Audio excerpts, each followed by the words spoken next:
Are we okay? We got to fucking, we've got to do the fucking shit that we for fucking drug abuse. No!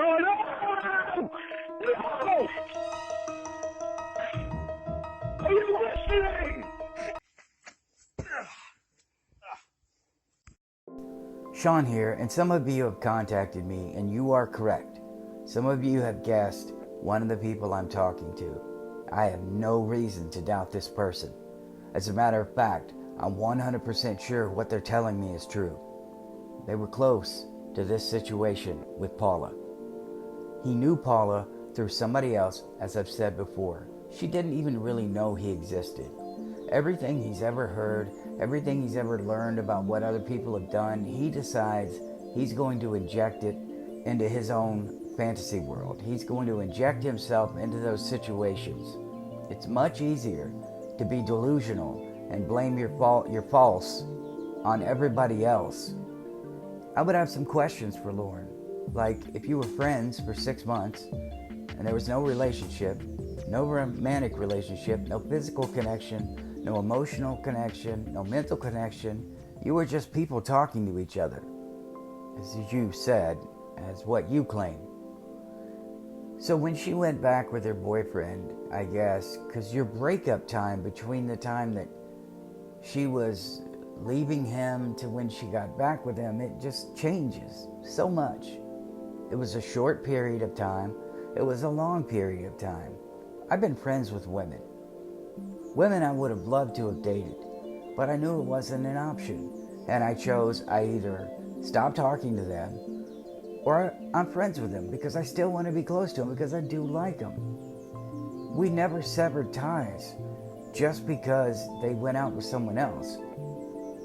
As a matter of fact, I met that person, got to know them. I wasn't mad at them. I wasn't mad at her because if you care about somebody, Lorne, you want them to be happy. You want to treat them with respect because if you do like them, you hope that down the line they see what a good person you are. But you're not a good person because you want them to like you. You want to have sex with them. That's not why you're a good person. And you're not a good person, Lorne. So to claim that you had this closeness for 6 months and then all of a sudden it goes away and she doesn't want to have anything to do with you.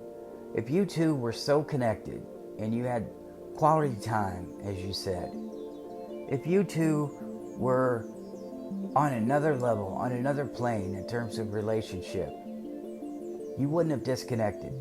She would have wanted you around as a support system. You can't be on the phone with me for support.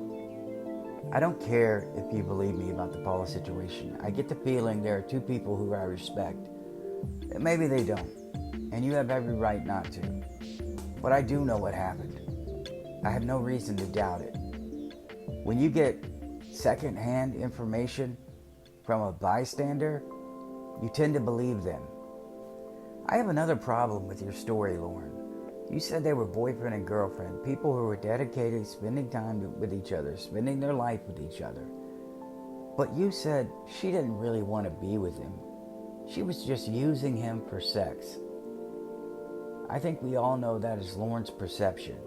He thinks that that's what women do. It's all about sex.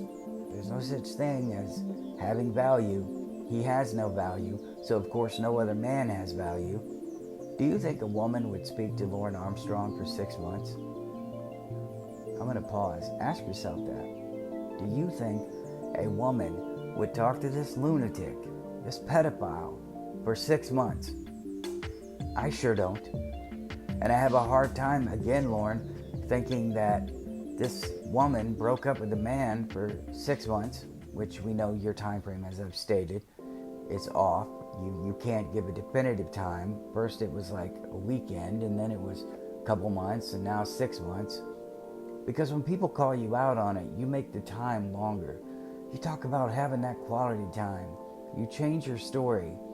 Because when you are called out on it, as I've said, when you are asked why you use this fake relationship to justify your actions, the time you've spent with her, it just grows. And your closeness grows. And suddenly you've had sex. And suddenly, when you tell the truth to someone and you don't think nobody else is going to find out, and then everybody finds out, you claim the psychologist, the psych report, it was all a lie. And let's talk about the catfish women for a second.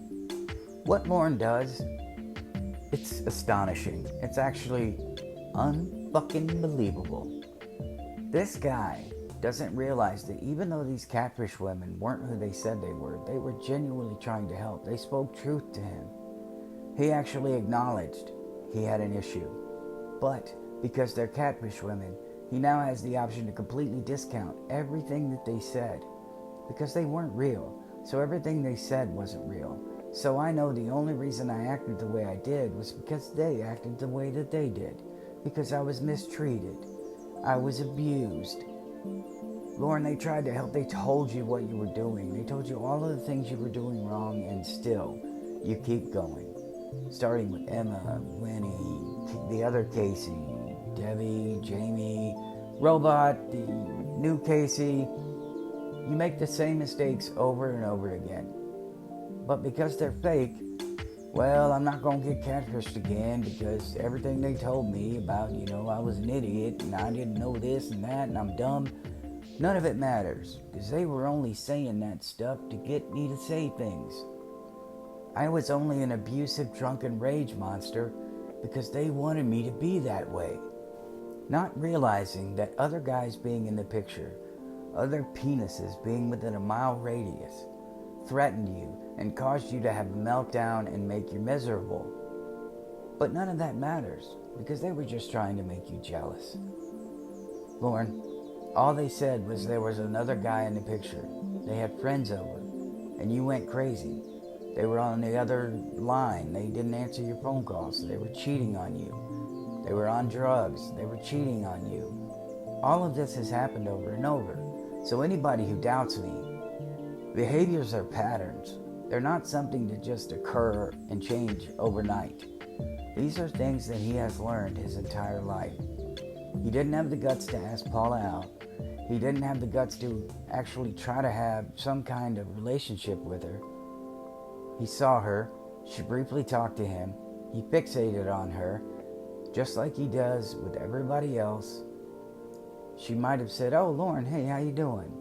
Or, "Hey, oh yeah, well, Roy, whoever told me about you. They said you work on a whatever." "Oh yeah," and boom, she's interested in him. And he's a dangerous, dangerous man. The new Casey laid it all out for him in episode 12. She told him, "Look, you fall in love with anybody who shows you attention." Oh, and what does he do? He shuts down. "I guess you're just picking at things wrong with me."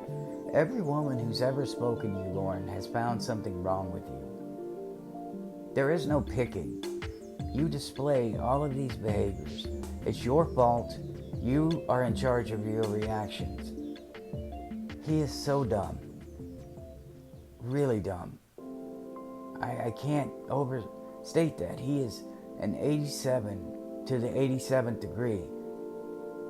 There's nothing in his life that will ever get through to him.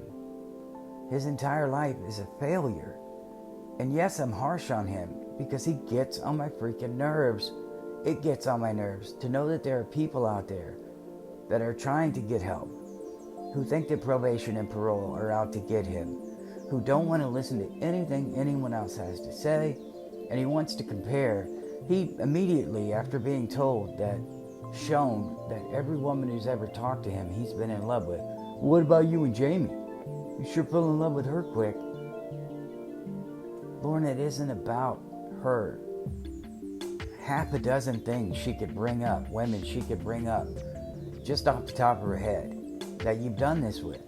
And you even realized it. You even started to get it. But you shut down again. You can't give it up. Because it's all you have. There are no women. There have never been any women in your life that want anything to do with you. And so you latch onto these catfish women. You finally have one that wants to help. That's pointing out that you're going to have another Paula situation.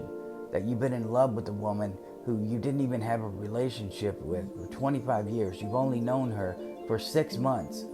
I don't know about you, but I've never fallen in love with anybody in 6 months, let alone to have 25 years of obsession. We talked about obsession. I gave her all my fucking trust, and it's really just obsession. He just dives in. I put everything in you. I told you everything about me. That's a warning sign. He doesn't understand, and I'm going to be honest with you. I don't think he'll get it. And some of you who think that he's not a virgin, good for you. But he thinks the way he does because he's never had a relationship that had sex involved. He thinks that's what everything is about because that's all he wants. If he could just have a vegetative state, a woman in a vegetative state, he would probably still walk towards her premature. He would just melt down, break down. He couldn't get it up. He's terrified. It's been so long. There's so much pressure on him. He's put so much pressure on himself that he could not perform. So I'm going to say this in closing on my rant. Lorne, you didn't have a relationship with Paula. She is not an excuse for your behavior. You refuse to listen to every single catfish woman that's trying to help you, that's speaking truth, that you realize they're speaking truth. So you're never going to change, and this is going to keep happening. I love you guys. I will see you in the next one.